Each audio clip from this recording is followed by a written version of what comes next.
If you have fibromyalgia, it's highly unlikely that medical specialists will ever fix you. Now, they're treating the effects, not causes. Now, it's the same for all the gurus with their latest revelations about the cause.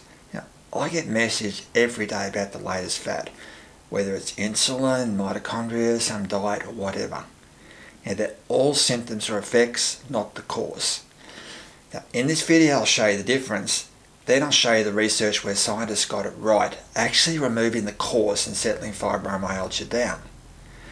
Now, fibromyalgia can still be a tough condition, but at least this will give you a realistic chance of a good improvement rather than living on drugs and continually chasing the next miracle cure. Now first, let's start with what fibromyalgia is. Now, fibromyalgia is very complex, but the basic concepts are simple. Now, if you have fibromyalgia, you'll probably be aware that the symptoms are pain and a whole heap of other seemingly unrelated things. Now, the medics will tell you that the cause is unknown and there are no diagnostic tests. Now, what that means is that they basically do a heap of tests, and if they come up with negative, they give you the diagnosis, which in doctor speak means we have no idea. Now, that's even true if it comes from a highly qualified specialist. That just means they're even more sure that they have no idea. Now, all they have is a big shopping list of drugs and therapies to treat the symptoms. Now, if you have fibromyalgia for a while, you're probably aware that there are countless gurus who claim to have the cause or someone to treatment. Now, as I said before, I get messages all the time telling me about the latest revelation, but they're all just secondary effects and symptoms. So, what's going on with fibromyalgia? Well, let's start with the one thing that medics seem to understand, and that is that fibromyalgia involves sensitization of the nervous system. So, what does that mean? Now, you probably understand that your nervous system allows you to feel pain, so when it's sensitized, it acts like a big amplifier. Now, things you normally wouldn't notice become painful, and any pain becomes much worse. Now, that explains all the pain you get, but what about the other symptoms? Well, as you can see from this diagram, your nervous system is a master control system of your body. Directly or indirectly, it controls every organ, the level of every blood chemical and hormone, basically everything that's important. Now, what happens when your nervous system is sensitized is it sends out a bunch of abnormal nerve signals. Now, these can have some pretty profound and wide-reaching effects, which explains why you get the wide range of symptoms. Now, the next question is, how does your nervous system become sensitized in the first place? Well, it's basically like any way you get sensitized. You get exposed to something over a long period of time until you can't cope anymore. Now, your nervous system has a lot of different inputs, so there are a lot of things that can sensitize it. Now, that can even be things like really bad psychological stress. But the main one by far is being bombarded by pain over a long period of time. Now, you can become sensitized if you have something like an arthritic joint or even a tennis elbow. But the scientists found that by far the biggest source of pain is myofascial trigger points, or trigger points for short. Now, they're those tender lumps in your muscles that therapists find. Now, we'll get to them shortly. Now, the other thing you need to understand is that you usually get sensitized by exposure to things for long term, and different exposures can add together. Now, what that means is you can have a long-term source of pain, and then something like, say, a virus, traumatic event, or even emotional stress comes along and pushes your nervous system over the threshold. Now, the virus, trauma, or emotional stress will get the blame, but really they're just the proverbial straw that broke the camel's back. Now you know what's going on. It's a good time to have a look at cause versus effect. Now, for a start, we've got pain, altered blood chemicals, and all those other things that sensitization causes. Now, they're obviously effects. Now, there's a huge range of drugs and therapies that target these, but all they do is help reduce the symptoms. There's no way they can ever fix the problem. Now, next we've got the sensitization itself. Now, drug companies have a range of drugs that basically suppress your nervous system, or to use simple terms, just turn down the amplifier. Now, this works on the cause of the symptoms, but not the cause of the fibromyalgia itself. Now, the big issue with this is that you've still got whatever's causing the sensitization in the first place, and as well as sending out the abnormal signals, your nervous system is still performing critical functions. Now, the drugs can't turn down one and not the other. Now, let's look at treating the cause. And as I mentioned earlier, there are scientists who've got it right.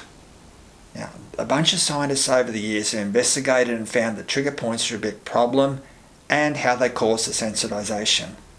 Now, they also did studies that found that compared with non-sufferers, people with fibromyalgia were riddled with trigger points. Now, the final test was establishing a cause and effect and to find out what happens when you remove the cause. Now, this study here is the key one. They did all that. Now, what they did was get a bunch of people with fibromyalgia and inject their trigger points with anaesthetic, stopping them bombarding the nervous system with pain. And what do you think happened? Well, the fibromyalgia symptoms settled down across the whole body, even far away from the actual trigger points. Now, the problem here is that anaesthetics only stop the pain for a limited time. Now, I'll cover how we get rid of trigger points later. However, it did show two very important things. Now, first, it confirmed that trigger points were the major cause of sensitization that causes fibromyalgia symptoms. But most importantly, that when the cause of sensitization is removed, your nervous system can go back to normal. Now, I'll repeat that. When the cause of sensitization is removed, your nervous system can go back to normal. No more pain amplifying, no more abnormal nerve signals, and no more weird symptoms. Now, what we need to do now is to show you why trigger points are so important, how they're treated properly, and the special considerations for treating fibromyalgia. Now, first, why are trigger points such a major cause of long-term pain bombarding a nervous system? Well, 3 reasons. Now, 1, they are so common that practically everyone has them. For example, one study looking at just shoulder muscles of people with no pain found that 90% had trigger points, and most had a lot of trigger points. So, even if you've got no pain, you'll still have them. But trigger points eventually start arcing up, and if you have any sort of musculoskeletal pain, they'll surely be involved. Now, 2, they don't show up on any medical scans or tests, so doctors don't diagnose them, and the drug companies have brainwashed doctors to prescribe pain-killing drugs instead. Now, 3, even if they are diagnosed, most of the treatments you get, whether it's trigger point releases, needles, lasers, or whatever, usually just temporarily stop them shooting pain, not get rid of them. So, that's why they're a major source of pain that causes sensitization.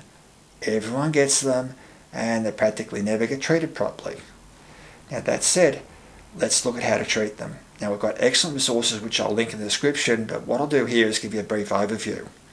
Now, trigger points are part of your muscle that is tightened in spasm, forming a lump. Now, that tightens the muscles, putting pressure on the blood vessels, restricting blood flow. And because of this, it gets a build-up of waste products, causing a toxic environment. Now, the toxic environment causes a lump to spasm more, so the thing grows.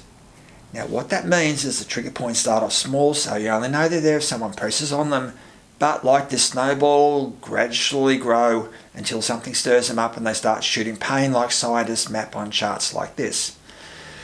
Now, because tightness and blood flow are big issues, the way trigger points is treated is by relaxing the muscle and increasing the blood flow. Now, a lot of treatments relax the muscles and increase blood flow, so that's why there are a lot of different trigger point therapies. Now, that brings us to the issue I mentioned before. Most treatments just remove the pain but not the trigger points. Now, the basic principle here is that we've got our snowball, and as it gets down to the bottom, something arcs it up and it starts hurting. Now, what the trigger point therapies do is stop it arcing up and maybe shrink it a bit, but obviously they're still there and they're going to keep rolling.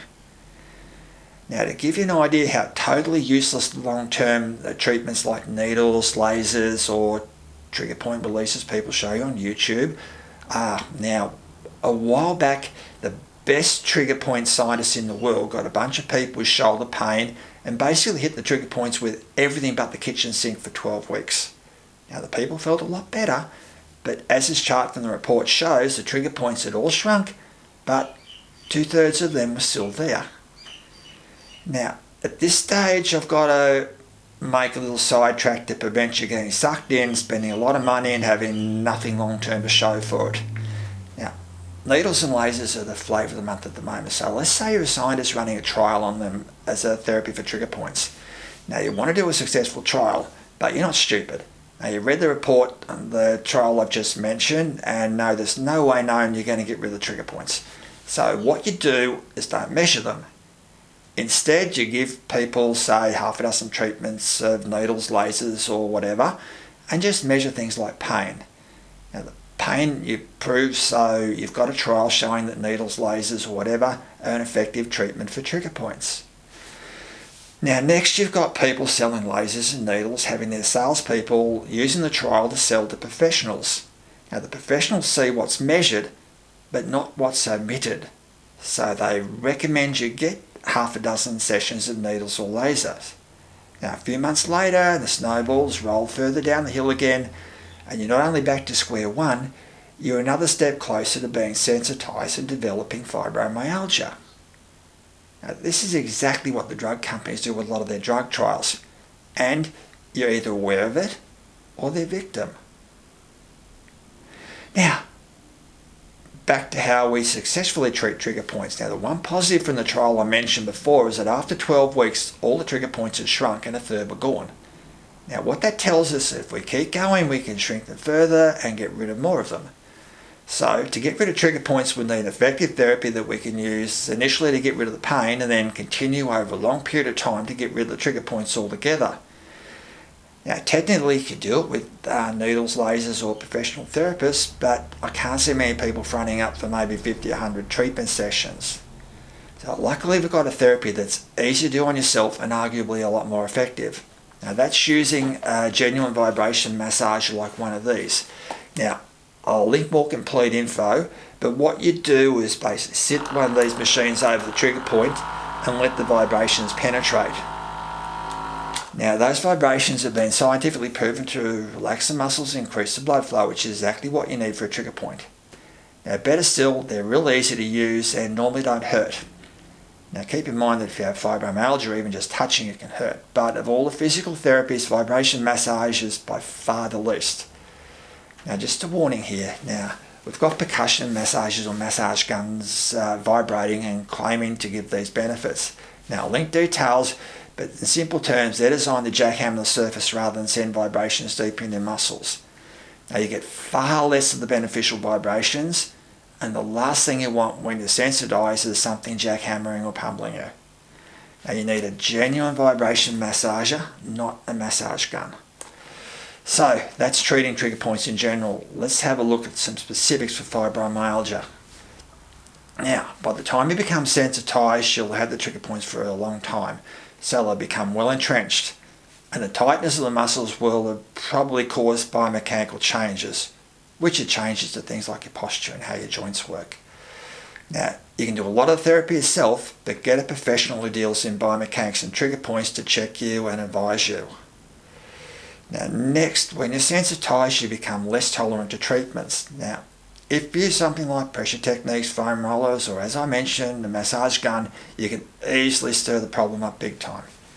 Now, vibration massages are a lot easier on your body, but still just go very conservatively. Now start off with shorter applications using maybe a slower speed, and then increase as you improve or get an understanding of what your body will tolerate. Now, if you're doing it yourself rather than professional appointments, it's no big deal doing a little bit and then coming back a bit later. Now, the final big issue with dealing with fibromyalgia is, as I said, inputs to your nervous system add up, and one of them is psychological stress. Now, if you've had long-term pain, no one can explain it, and everything you've tried has failed, that can cause some pretty major psychological stress. Now, you can even get a situation where the psychological stress is enough to keep the sensitisation going even if the trigger points were gone. Now, this is something you'll need to discuss with your professional, but here's a couple of suggestions. Now I'll link the research paper in the description so you can read it and have a bit of confidence. Now, also, you might need some sort of temporary symptom or stress relief. So, that's an overview of fibromyalgia and how to treat the cause rather than symptoms. Now, if you have any questions or comments, don't hesitate to leave them in the comments. And for more details on what you need to do, just follow the links. Anyway, thanks very much for watching. It has been most appreciated.